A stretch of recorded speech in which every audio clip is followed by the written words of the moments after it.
Today's talk is about Wendell Berry Auden and his days in Austria when he was writing ecological or environmental poems. Auden was a poet who lived in England and then until 1939, and then the United States from 39 until 48, and then in Italy from 1948 until 57, and in Austria from 58 to 1973.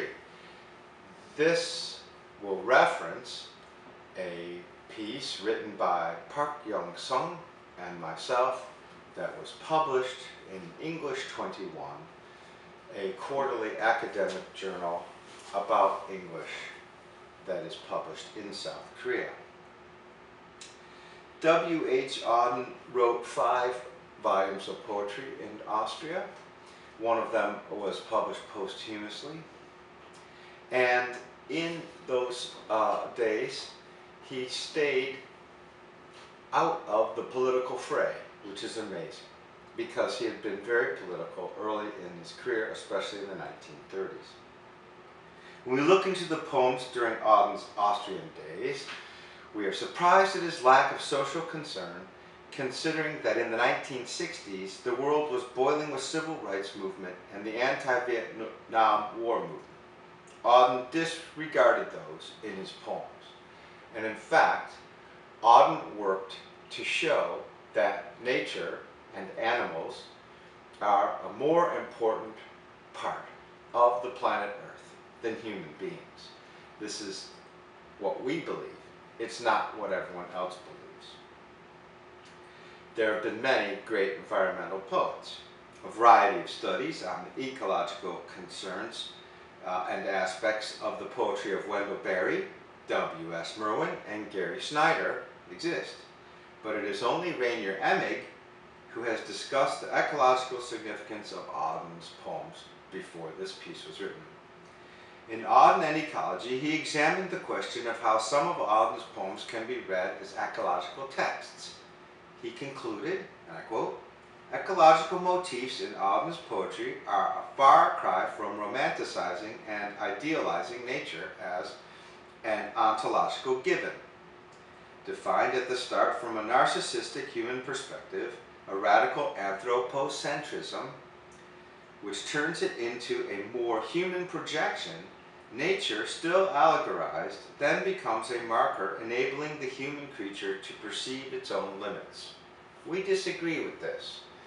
We do not believe that Auden was just using nature as a marker to show human limits. What we believe, and it's right in his work, is that Auden was using nature to show that human beings are far worse to the planet than animals ever could be, and also not in control of our emotions as well as animals, and also not instinctively better to survive than animals. In poems such as The Sabbath, the poet berated the spoilers of the earth, human beings who brought ecological crisis resulting from greed, arrogance, and violence. And this was at a time way before global warming and nuclear waste and carbon emissions were discussed.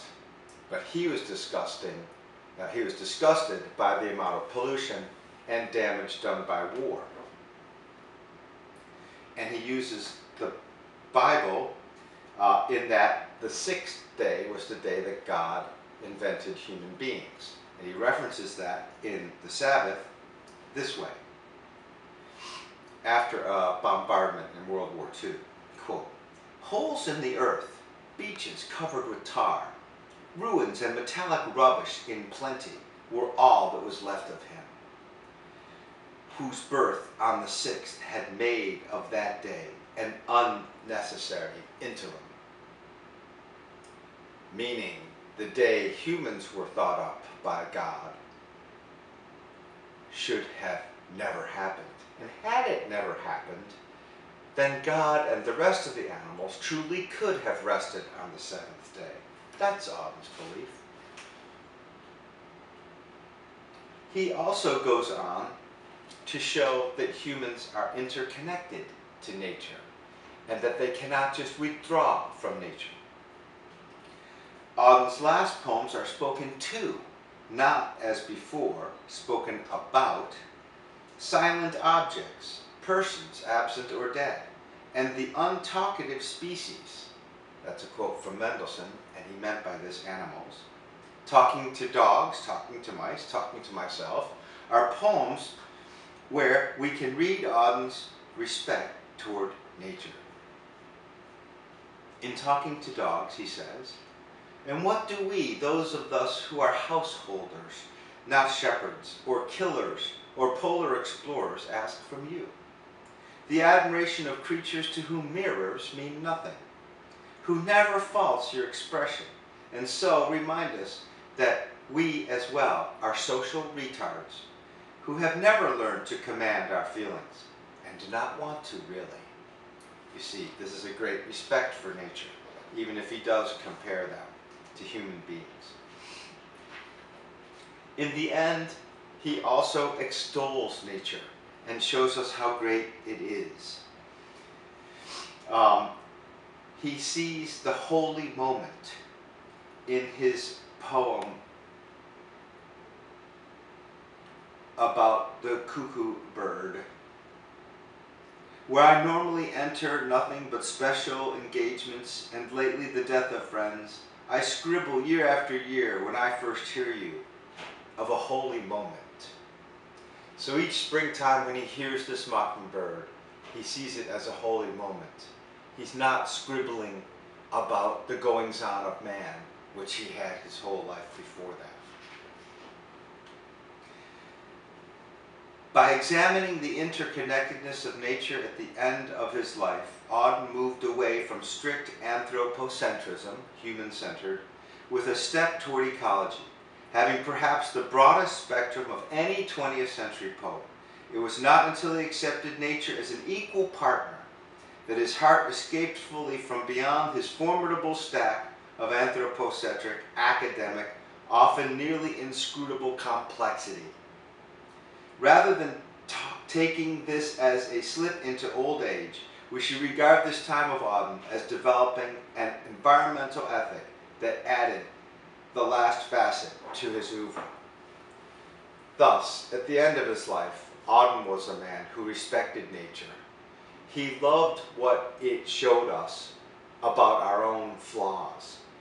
It was way more than just a marker to show the limits of humans. It had become his love, his way of ending his life. A man who wrote so much, and he wrote librettos and travelogues and so many essays.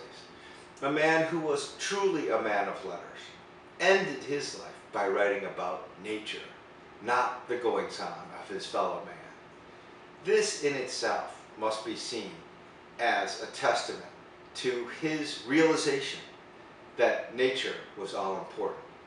And he realized it at the same time, or even before, some of the great natural poets like Snyder or Merwin or Berry.